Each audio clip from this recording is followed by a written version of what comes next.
Welcome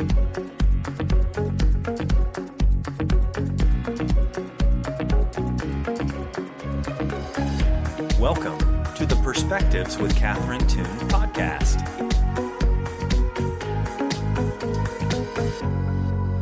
Well, welcome back, folks that listen to From the Belly. I'm excited today to have some time with Dr. Catherine Toon. Quick story on how I met Catherine. This is the first time, or 15 minutes ago was the first time we've actually physically talked, even though we've corresponded. Catherine, welcome, and thank you for making time. Well, it's a joy to be here and an honor. Thank you for inviting me. Well, I watched some of your videos just to get to know you, and there's so much energy pouring out of you. I thought, man, I'm going to need a big container to be able to capture all of that. So we'll do our best to capture it. The way I found you was I live in McMinnville, Oregon. I can walk just about anywhere. I took my car to get work done, and I could walk around town, and then I could have walked home quickly and gotten a sandwich and gotten back before my car was done. That's why I moved. One of the reasons I moved here, my wife and I. But I was out just walking around, and I was thinking, hey, I want to do another podcast. That's kind of the way it comes up these days. I used to do these from the bellies every week, and it became just really like it became a burden, which was not a good thing to experience.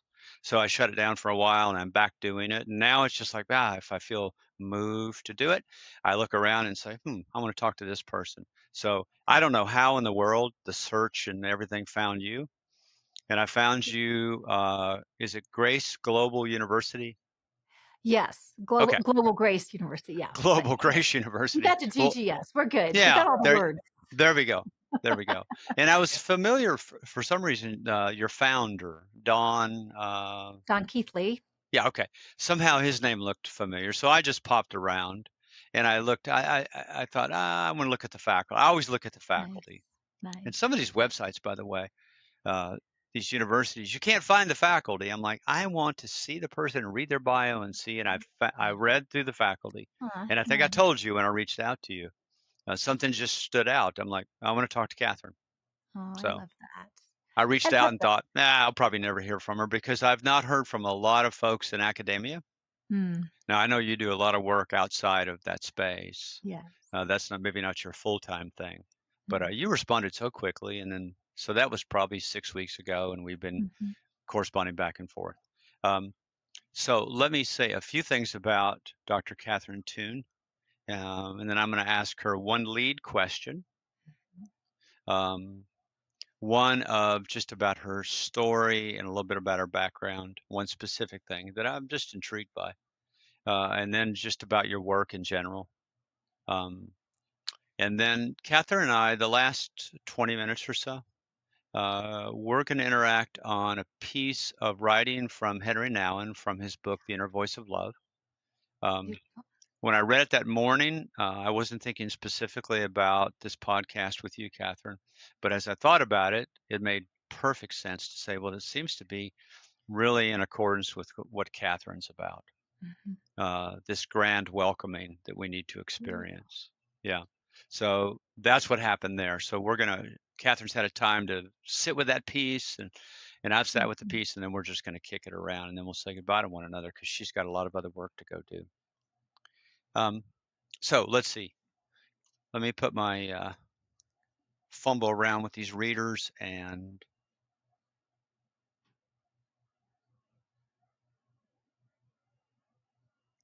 there was a lot of bio to choose from. This is what I chose. Catherine has been in the business of transforming lives for decades. Her refreshing, unconventional way of introducing people to God's love has transformed the lives of thousands. As an author, speaker, and coach, she sees breakthrough wherever she goes.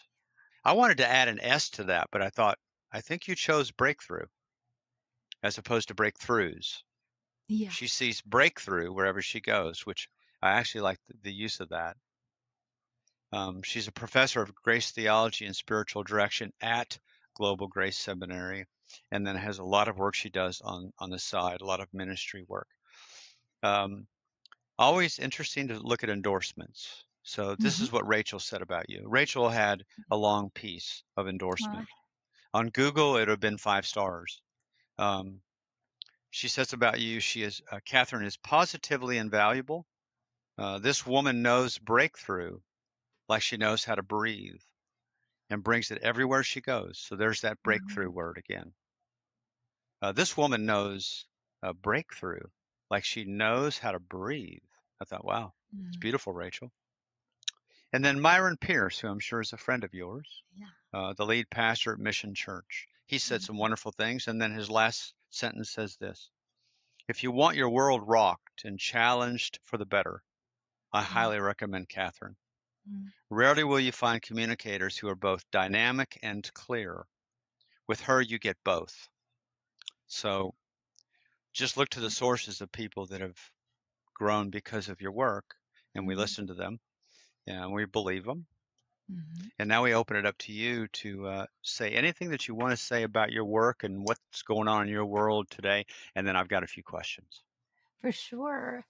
Well, I've been in ministry for years, and that's looked like a lot of different things. I've worn a lot of different hats, but it all stems out of an encounter with God as the person of love. And, it's interesting, breakthrough happens through intimate connection with God because he's a spirit of things to break through. And most of the time we need breakthrough in our minds.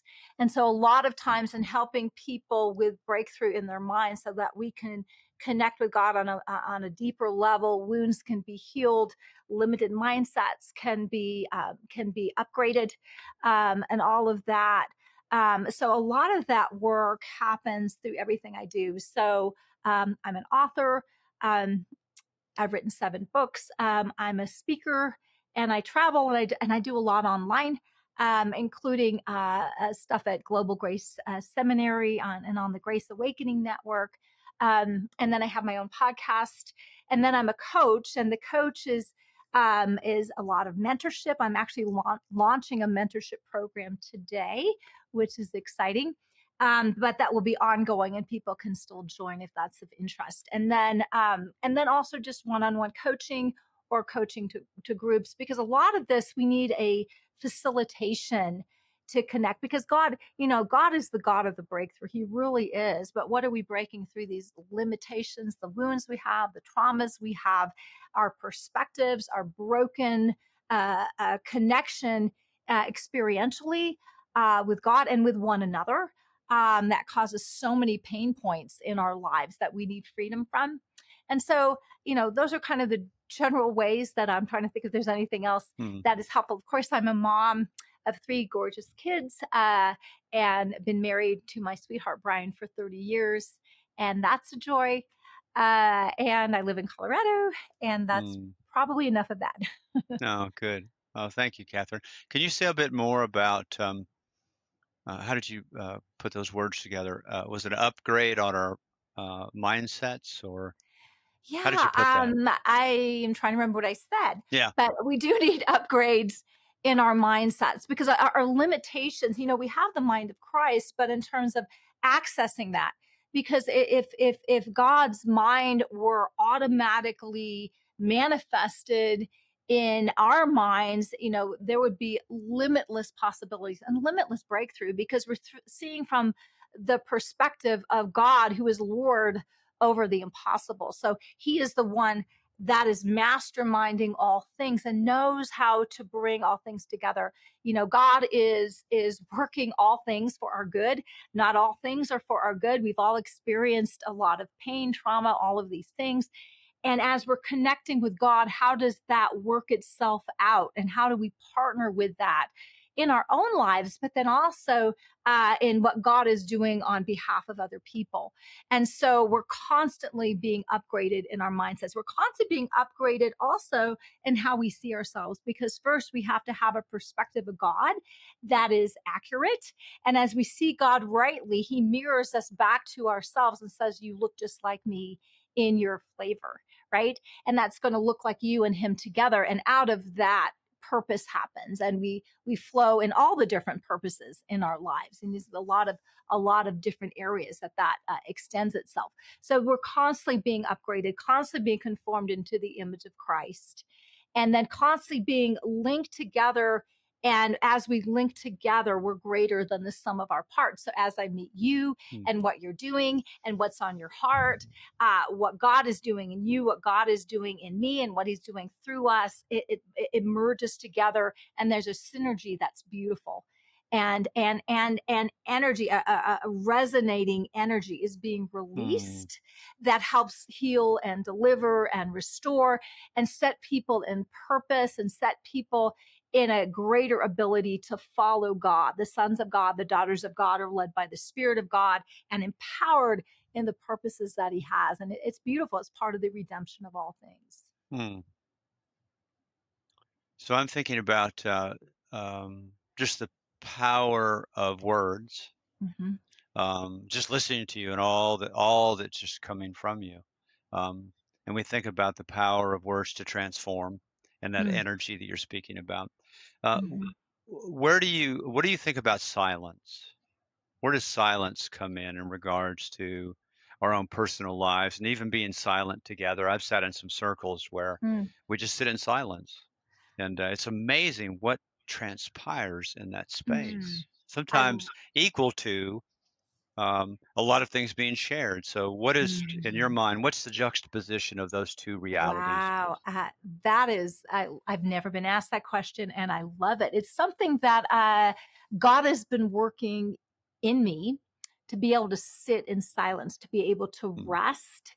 It's the place where we're communing with Him on the inside and we're communing with what His Spirit is saying. We're allowing God to minister to us. And a lot of times, as great as words are, and words are a building block of the seen realm, but there's something that mm, happens in our spirits as we commune with God in the places of silence. Where we sort of visit with Him as the Word, right? As the one, as the spoken one, and there's healing that happens there. There's that be still and know that I am God. And in that stillness we're connecting with the person that is the healer, the person that is the restorer, the person as the redeemer, the person that partners with us, the person that just enjoys us, and we get His sense of joy over us, we get His affirmation, we get His welcome, we get His embrace, and that does something for us that nothing else will do. And so there's a time for it all, and it's been a process for me because I'm sort of wired as a doer, and in the brokenness of where I came from, your value was connected to what you do. So this is why actually became a physician, because at age 7 I said, well, if my value is what I do, this is all subconscious, mm, right? I better do something pretty big. So my little 7-year-old brain is turning like, well, what's a big thing? Oh, a doctor. Okay. And I did that, and I did it really well.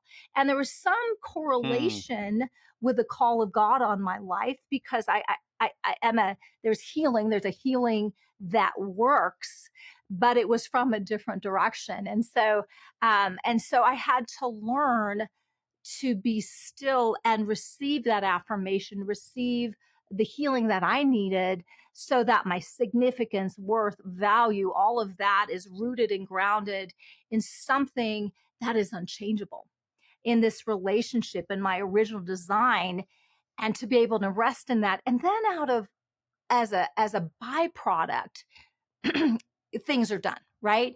And that mm, is the thing, as a byproduct of that relationship. And so those times of stillness are so important. mm, But the Lord had to really sit on me. I mean, and it was, when you have a lot of pain and trauma in your mind, silence can be very mhm. difficult.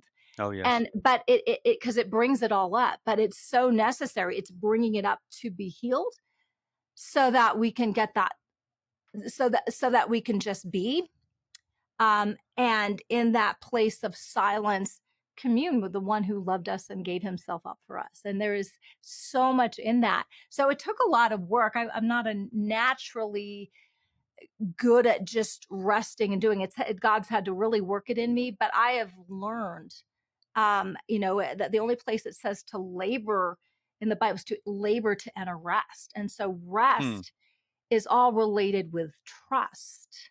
right? Because you cannot rest if you cannot trust that you're safe, that you're provided for, that things are going to be okay, that you're going to be okay, the things you care about are going to be good. And so this is that healing of that relationship with God, relationship with ourselves, relationship with others, that happens, and such a powerful thing in Mhm. silence. It's beautiful.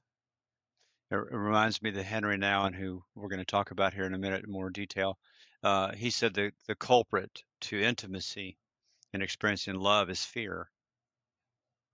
When you hear the word fear, knowing it has many applications, when you think about fear and the way we all seem to carry it and project it into the future, what comes up for you when you think about fear? Fear happens in the space where we feel disconnected from God as the person of love, where we feel disconnect. Perfect love casts out fear. So the two cannot occupy the same space. So whatever we're tracking with in our beings is going to yield the fruit of what we're experiencing. And so we all struggle with fear. It's of some type or another. And so this is a place where I like to say, in one of my books that I wrote, my first book that I wrote, that when we're experiencing fear in whatever flavor, number one, we need to be aware that we are. And sometimes we're in denial because we don't want to admit it. Mm. But if I came from a word of faith, that was one of my first places that I cut my teeth. So you weren't supposed to admit that. You were supposed to have fear, right? Oh, right. But part of connecting with our humanity and in humility with that. And I learned a lot from that stream as well. Every stream I've gone through has been great. And we're just all growing in the knowledge of him. So, um, but, um, but as I like to say, we retreat back to the person of love. I like to refer to God as love. Well, number one, that's scriptural, First Yeah. John 4:8 and 16. But that is the primal nature. God was love as a person in a love relationship, Father, Son, and Spirit, as other giving love before there was a seen realm. And then he created a race of children that looked just like him in their flavor, out of that oneness, out of that relationship, that love relationship. And that's what birthed everything that we see is in love. And there was, so when we I like to use a terminology, retreat back to love. So when we're feeling Mm. fear, we're having an experiential disconnection with the one that we're already one with. Our union has already been established. Our oneness is already established, but experientially we're feeling disconnected. Or there's maybe, and so when we retreat back to that primal nature of who God is, his primary nature, yes, he is truth and all these different things, but his primary nature is relational.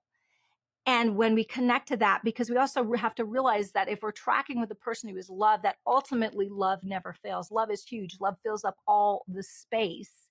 And so omnipresent and omnipotent, omnipowerful. And this is who you're one with. And as we resonate with that, fear starts to dissipate because we don't necessarily know the answers to everything that's coming against us, Hmm. but we can rest in someone who adores us, who is incredibly powerful, who will not fail us, who will never leave us, and is masterful in his wisdom and insight to get us out of all the tricky situations that we either are actually in or help lift off vain and wicked imaginations of things that could happen Mm. but are not really true. And so as we're as we're projecting, bad outcomes, we start to feel fear and it's not even happened. So Right. this is part of what he's training us in our minds, healing our minds to look unto him, the author and the finisher, who created everything in love and who has the entire cosmos in his auspices and is working through his kids to redeem all things. And so this is what we get to partner with, and we rest back, we retreat back to love as beloved, adored sons and daughters. And we're able to start tracking with, now, wait a second, now that fear is dissipating, okay, I can start to track with God who's enlightening the eyes of my understanding. How do we speak to this problem? Is it really a problem? or is it Mm. a vain and wicked imagination, right? And then where there really is severe problems and there's real pain and there are real issues. Okay, now we're not under the problem, we're looking at it from God's perspective and saying, okay, this is how I can speak to the problem because words do matter, Mm. right? This is how I can address the problem and partner with something that's so much greater than me, that things actually will change and will transform. I'm And this is what we get to do as sons and daughters of God. I'm thinking about that threefold movement of, we talk about deconstructing something. So you have something, and then you deconstruct, and then you reconstruct it. So Mhm, I'm thinking about even our thought life, that we have these formed ways to think, mhm, and then deforming, which we mhm, often think of something as defective and broken, but if you just take it as deforming is undoing it, mhm, and then reforming. mhm, And it mhm, sounds like you are in the work business, if you will, of reforming, mhm. It's a renovation process, and renovation. sometimes you That's a need to great. tear down things that Hmm. are faulty, Right on. in order to construct something that is true and solid and eternal and that will stand the test of time and all the things that Mm. come against Come it, against it. all of those things. And this is what we're allowing God to do in us, and releasing. And that it's just a beautiful ongoing process. And in the process, what's so beautiful about that is that even in our cluelessness, even where we have faulty constructs, and even where we've made agreements with things that are, dark, twisted, perverted, whatever, our theology is really messed up and all of that. We are utterly adored. And I remember one time, I was in this process. We talked about silence and I talked about rest, and they're related. Um, and I was so frustrated. And I was like, God, I'm so frustrated. I can't get this. And God is just like, he was like, Catherine, you're so adorable when you're clueless. And it gave me so Mm. much rest and joy. It's like there's so many places I'm clueless, so I must be extravagantly adored, you know. Mm. And then of course we're adored when we're brilliant as well, but we can be patient with ourselves in our own processes and our own limitations, and in the ways that we know we don't have it yet, or we're not making great choices or whatever that is, because the first attribute is love is patience, and then he's kind in that. So as this is being worked in us and through us, we've got this God, and not that we're projects, but what he's working in us is this gorgeous renovation project in us, conforming us into the image of this perfect God who loved us and gave himself up for us. And he gave us one commandment. He said, a new commandment I give to you, that you love one another as I've loved you. And part of the loving one another is also loving ourselves Mm. and embracing ourselves. And when we get to Henry Newman's Mm. things with this welcoming, part of this is welcoming ourselves, where there's not a self rejection as well as an other rejection. Mm. And so this is an embrace of what's already true about us, that is breathtaking and absolute, our inner, our original design, that is truly resonating with who God is, and that's being unveiled, from glory to glory to glory. Mm. So it's beautiful. Mm.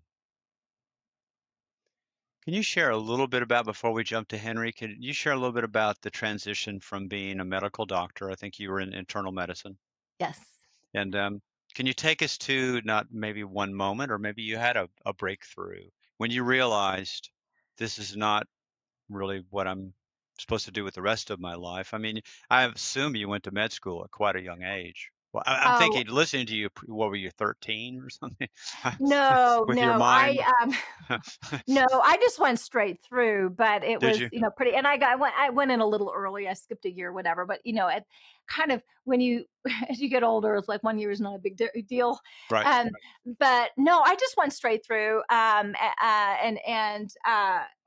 went out in medical practice. Now, by that time, because it wasn't what God had called me to do, and honestly, because how medicine is practiced now, it's you really need to be called. It is a tough place Mm, because so much of it is broken. And mm. so, and I was constantly, I had this very naive thing that, you know what, where we're messing up, I'm going to bring that up and we're going to I'm gonna rally fix this. around what we're not doing right and really do what we're supposed to be doing. It was not well received. And so, it was not well received at all. It was like politically incorrect or whatever. And Mm, so I found I was very frustrated. I found that, because my name's Catherine, which means pure. So I have a pure heart, and I was wanted to do what was really right by my patients. But what was right by my patients was not particularly the best financial thing mm, for who I was working for. And so, mm, there was this dynamic. But in the meantime, I went to an Ivy League school and I did Ivy League residency, and that's a lot of money. So we had to pay off mm. all those Ooh. debts. So worked really hard to pay everything off. Practiced for a while, and then I got pregnant with my first child. And what was really the desire of my heart was to be a mom and have a family that was just a beautiful, gorgeous family, and I wanted to raise my kids. So I went home to be with my kids. In the meantime, my husband, who was in the Navy, we were starting to move around, and so every place we'd Mm, move, right? You move every 2 years. Um, I'd be like, okay, I need to get my license and I need to mm, start practicing. And I just couldn't do it. I just did not have the heart for it. And in the meantime, I was kind of in the Holy Ghost school of training, Catherine. I needed a lot of healing because I had a very traumatic background. So there was a lot of healing that was going on. And then this incredible, like I couldn't get out of studying scripture and just deep diving, and then also just times with the Lord. And so it was my own sort of individual university per mm, se. And this was an ongoing process. And then eventually, that always will translate into something because what you pour yourself into, God's going to use. So, I started doing Bible studies and different things and having people come to my house. And, then the Lord ramped it up a tremendous amount where he was called me into ministry. So, and that evolved from there. But that was really the transition. It mm, wasn't that, okay, one day I'm quitting medicine. mm. I just had no heart for it anymore. And I couldn't kind of get back on that horse. And I wasn't supposed to. It was a horse that was let out to pasture. And so, unfortunately, I'd paid off Mm, all my bill, all the loans and things like that, and had that luxury, and really needed to spend a lot of time in just getting the healing that I needed. And then also just learning about this incredible God. And, I was able to pour in my scholarship that I learned and that discipline into the scholarship ah, and just study and deep dives. And then also I'm very prophetic. And so I had a lot of encounters. And so it kind of married the two, which is really lovely. And then the Lord just kind of used that and called me into more formal ministry. And that's kind of how that evolved. wow. Thank you. That was cool. That was really cool. Great. You want to shift to Henry for a moment? Happy to do Let's do it. so. So, The Inner Voice of Love, I refer to this book as it's like my field notes. Um, it's an interesting book. It's a book that he sat on for years, was uncomfortable with people encouraging him to publish it. Mm. And so it's his secret journal. And so Aw. what he ended up doing was publishing The Return of the Prodigal Son, which is Mhm. more kind of the concept of being welcomed back. Welcome. Hmm. Um, but it was more academic. Um, Definitely not his secret journal. And then uh, he finally came around. He felt like he had enough time away from this time of severe despair. I Mm. mean, truth of the matter is he was suicidal. Yeah. And he says that it doesn't really say that in the book, Right. The Inner Voice of Love, but I've read other things, and he was. Yeah. And he retreated to some spiritual directors Mm. to care for him. Um, and it's just it's really, he finally, as I said, he finally, after years, said, yes, you can publish it. And then within months, he died. And Wow. yeah, so Wow. he was on a speaking tour on his way to Russia to speak about the Return of the Mm. Prodigal Son, the book, Mm. and died in transit. had a heart attack at Wow. 61, 62. Wow. That's So many of young. the Mm. good ones are taken too early. Yeah, and thank Um, God he left us this legacy, right? That he was able oh to boy. publish his inner journal that Yeah, way. and students Mm, of Henry say, "Wow, these 39 or 40 books on prayer and listening and all of that are mhm, amazing." But mhm. this book, I mean, without this book in his library, there would be something really lacking. The Wow. vulnerability in this book is incredible. So he wrote these little vignettes Mm, to himself, and in his mind, they weren't vignettes; they were literally like despair notes just to stay wow. alive. And he said it was Right. the writing and meeting with his spiritual directors that saved him over the course Wow. of about 8 months. And so when he writes and he says you, he's not writing to you and I, he's writing to himself. Right. Right. But Wow. then you read it and you just go, that is to me. That is to me. Right. The great psychologist Carl Rogers said, what's most personal is most universal. Wow. True. Yeah, it's true. Mm, Um, very and true. and Henry quoted that often. And this book, Mm, it's so personal, but it's so universal. mm. So the Beautiful. the piece that you and I have been thinking and chewing on, we're going to Mhm. talk for a few minutes. And I'm glad that we don't have a long time to talk about it because we won't just get so academic. We're just going to Right. go, okay, what really is standing out for you? Oh, that's so good. Yeah. So know that you are welcome is the Mm, title of this, and I'm just going to read a small portion of it. He mm, starts out by not being welcome is your greatest fear. Again, he's writing to himself. mhm, It connects with your birth fear, your fear of not being welcome in this life, and your death mhm, fear, your fear of not being welcome in the life after this. It mhm, is the deep seated fear that it would have been better if you had not lived. mm, And then he ends with this. Keep reminding yourself, and I'm going to put his name in there. Keep reminding yourself, Henry, that your feelings of being unwelcome do not come from God and do mm, not tell the truth. The Prince of Darkness wants you to believe that your life is a mistake and that there is no home for you.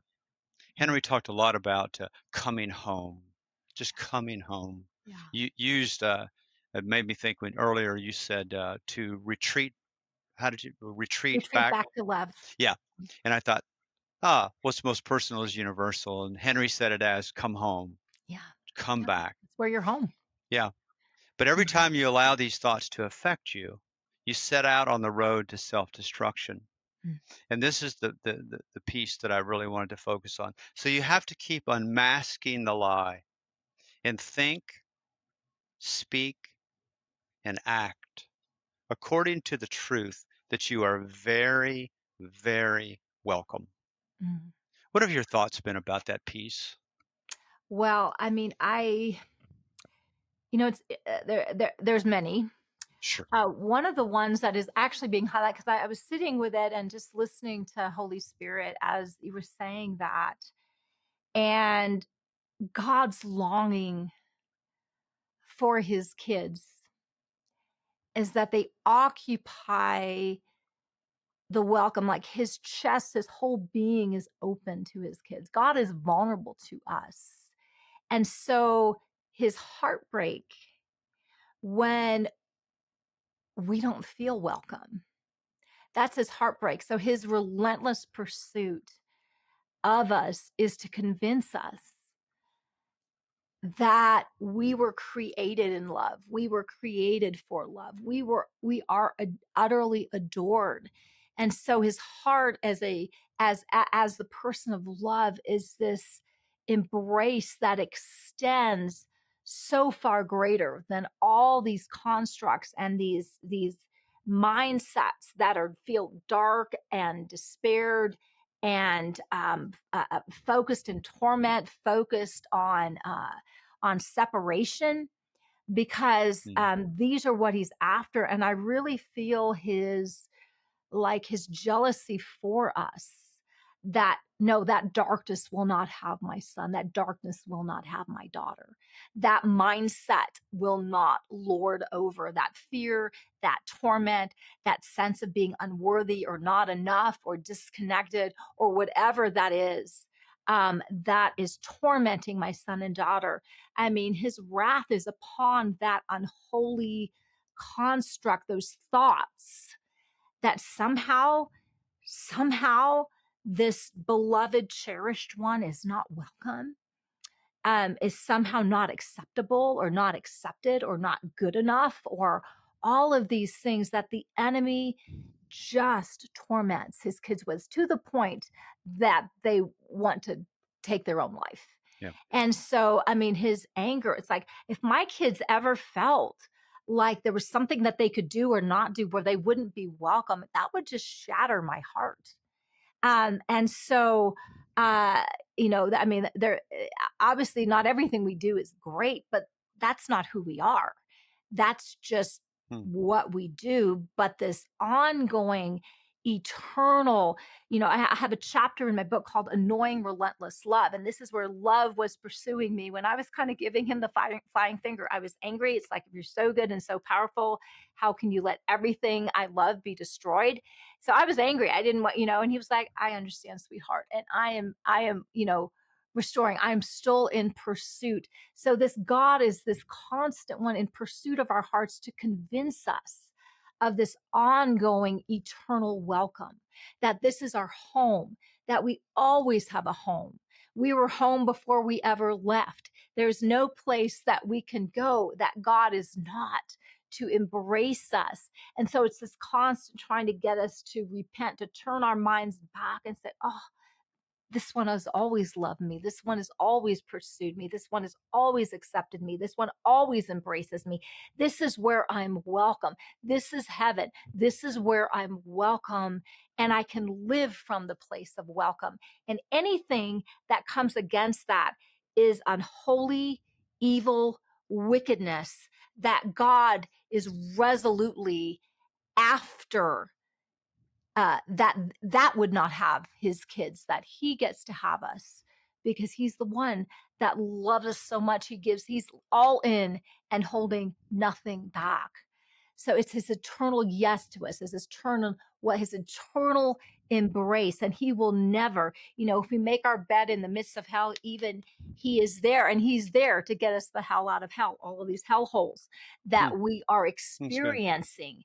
Right. So I'm right here. And if you don't sense me right here, then I'm helping you learn that I am right here. And if there's anything that's telling you that you're not welcome, that you're not good enough, that you're not enough, that you're unacceptable, this are lies, and it is going down. That's an enemy to him, because Hmm. it's coming in between him and the experiential capacity of his sons and daughters to know beyond a shadow of a doubt that this is where they belong, that they're always home. They're not on the outside looking in.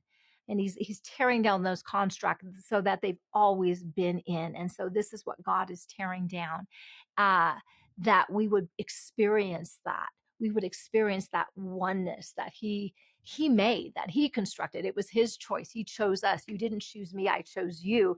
And now we get to choose him back, because any God that looks like that is not embracing, is we've not in this internal embrace, that is a demonic construct. That is a construct of darkness that needs to be torn down. Talk about renovation. And the replacement for that is what God truly looks like, his eternal yes to us. And there is no one who is left out. No one. Hmm. Oh, thank you, Catherine. So many thoughts are coming to my mind of experiences that I've had or that I've witnessed. Um, I'll go with the one that just keeps coming back. Um, this recent trip that I mentioned that we took, I don't know if it might have been before the recording button. We just got back from LA visiting my son and daughter-in-law, and we took our beloved Chester, our 6-year old rescue from the streets of Guatemala. Aw, And aw. you know, hmm, I think I can say that with this with confidence, especially based upon my wife's love for Chester, and it's beyond adoration that he has for her. Well, it's adoration. He stares at her. The adoration is unbelievable to witness. Mm, Uh, mm, but Lori knows dogs well, um, and he must have had a really traumatic life on the streets of Guatemala. So he's a rescue, and yeah. with all the love Mm, that we have poured into him, especially yeah, that Lori's poured into him. And you can yeah. see it in his response back to her. It's Oh, adoration. beautiful. But it's interesting because when I go or anybody makes a movement toward him, his first Mhm. response is to go down. Yeah. It's Yeah. like, I mean, if he could take his Submit. hand or his paw Yeah. and cover, so Yeah. he's ready, right? It's Baby. it's Yeah. it's deep in Right. his DNA, Trauma, trauma. Mhm. trauma. Mhm. So it's one thing for him to do that with, and we witnessed this on the trip. People that wanted to pet him and whatever, and it Right. makes Right. a little sense. Like, okay, he's shy or the Right. trauma response. But with Lori, he does the same thing. Now, when Mhm. you pour that amount of love into an Mhm. animal over the course Yeah. of 5 years, Mhm. and that's still there, it's so deeply embedded in his DNA. Yeah. So as Yeah. you were talking, Yeah. tell me if this resonates. Yeah. Um, so God is as you said, God is vehemently opposed to anything Mhm. that would challenge this notion of Mhm. being not just very welcome or just welcome as Henry, but Henry says very, very Yeah. welcome. That's what Exactly. touched Oh, yeah. me because Exactly. I'm reading through all these heavy words, and then when he says, "You must know, speak, think, speak, and act Mm. according to the truth, as you are very, Right. very welcome." But I Exactly. but I think about Chester, and I think one of the ways because I've gotten frustrated with Chester before, Mhm. Because he's and with not my getting it. yeah, because he's not Yeah. getting it. Yeah. Um, and I have to keep coming back to he'll probably always he'll probably always couch down. Mhm. Mhm. I don't know what that means to Chester. I Mhm. know what it conveys to me, but I'm thinking about where's the place that as we challenge and Mhm. transform and renew Mhm. ourselves from the trauma, Mhm. Mhm. um, and I'm kind of in the trauma business. Right, right. And I get it. Me too. one of the things that Mhm. concerns me, Mhm. the landscape, especially on the internet, and um, there's a lot of forms of snake oil. Oh. There's a lot of Oh, there forms of sure are. snake oil, Mhm. and it Mhm. seems like one of them is that there's this confidence that's communicated from a lot of different sources that all trauma can be healed. And I sure don't want to be the naysayer to say that's not Mhm. true. But I see trauma living in me. I see trauma living in my loved ones. I see trauma Mhm. living in Chester. Where's that Mhm. place that for us to grow is to continue to return to accepting that my response, even or I'll say often when God Mhm. when somebody speaks of God, I can Mhm. have this kind of Mhm. Sure. because of my Sure. experiences. Um, Sure. And a lot of people do. yeah, Mhm. and it seems like one of the things I think what I'm getting at is being able to accept it.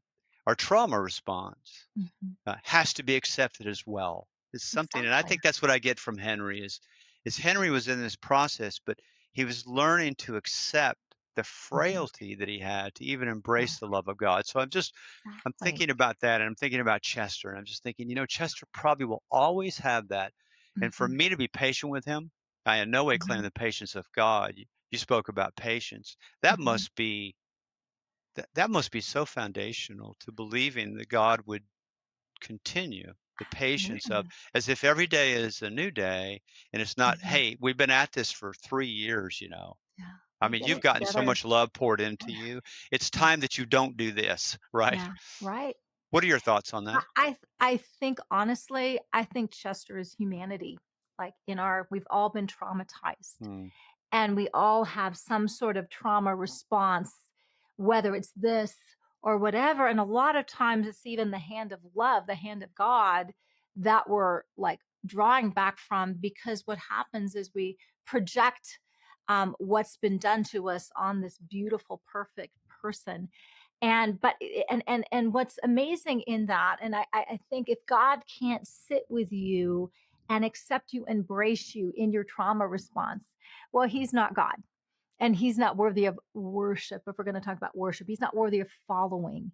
And so Hmm. sometimes I see people in their trauma, and God will just be present in whatever way is safe. Mm. for that person. And, healing cannot happen until safety is known. And so we need to, love is 100% safe. But how many of you know love on this side, love, what we've called love? I mean, I was the victim of incest. So this was a big problem. Love can be a problem, if we call it love. It's not true love, but what has been ingrained in us, where that's been abused, where love has been violated, is one of the masterminds of the kingdom of darkness, because he makes the one thing that never fails something that we recoil from. And Mm. so God, in his patience, God as the person of love, hangs with us in that. He will hang with us. I do believe ultimately all trauma will be healed. I just don't know if it's all on this side of heaven. And I don't think, it's not like it doesn't matter, because it all matters. But I think what he's focused on is the process, is because Mm. God is with us in the process. Mm.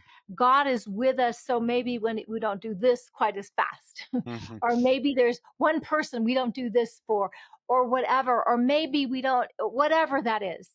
But if we're not adored there, we're not adored.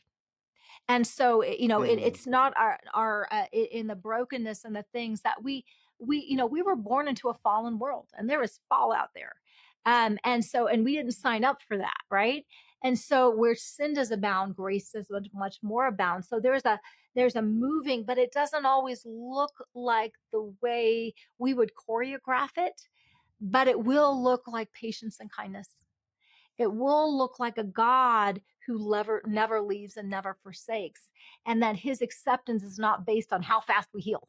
He's not Mm. throwing up his hands because we're dumber than rocks, or we're just not getting it. Mm. Because that we would just have to forget the whole human race, right?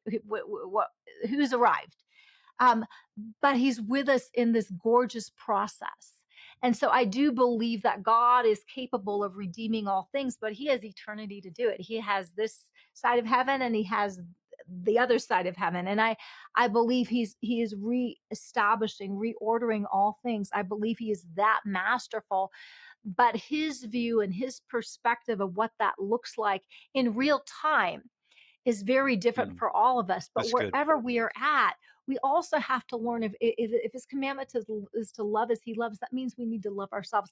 That means we need to be patient in our own process, where we're still like, I can't believe it, really, after 5 zillion therapy sessions and blah, blah, Yeah. blah, blah, blah, blah, blah. I'm still Mm.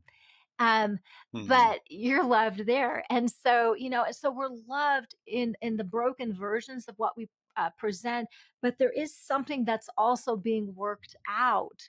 And so however that is, we have an invitation to connect with a God that accepts us wherever our limp is, wherever our trauma response is, Mm. and It's good. ultimately heal that trauma, because he is greater than trauma. He is greater than, and I can seek it and say amen. And when I've arrived, I will come find you. But don't hold your breath. Oh, Catherine, it's so good. Um, I don't know how good I am at writing a book, but I'm pretty good at book titles. Oh, I So love that. I think I have a book title for you, Catherine. Oh, good. Okay. Yes, Do you, I'm all ears. and this would be a great way to say goodbye to one another. You don't have to like it. Well, you can tell me you like it on the podcast, and then later you can say, Doug, I don't like that. Um, if I could, as a good editor, Hmm. sometimes they take a word, you go, oh no, I'm attached to that word, and you're like, Yeah. you got to let that word go. Yeah. Nothing wrong with this word. Right. What if we took out adored and we just said, Mhm. okay, a synonym is loved. Yes. And how about the title of your book is your next book? And by the way, do you sleep, Catherine?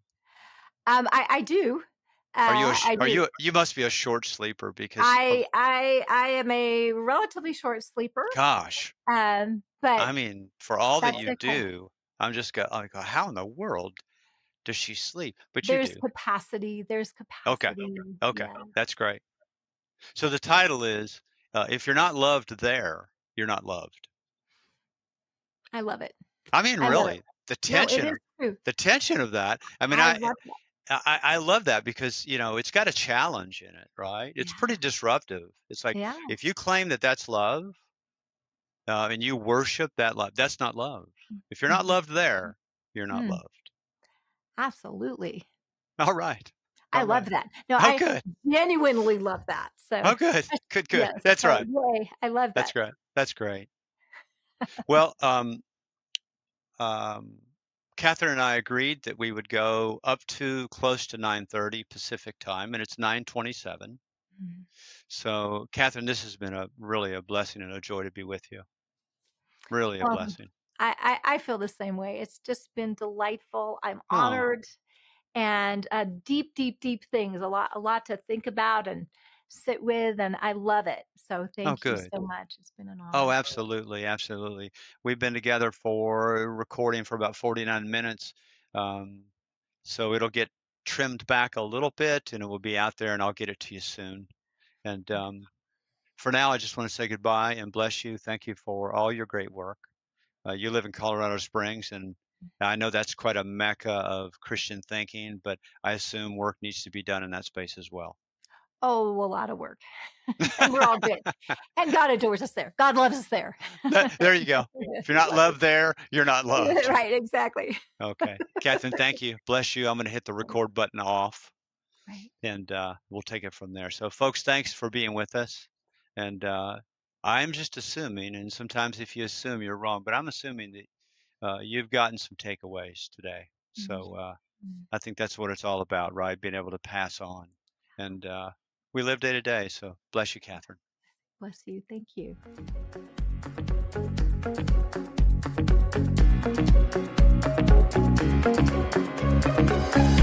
Thanks for joining us on this episode of Perspectives with Catherine Toon.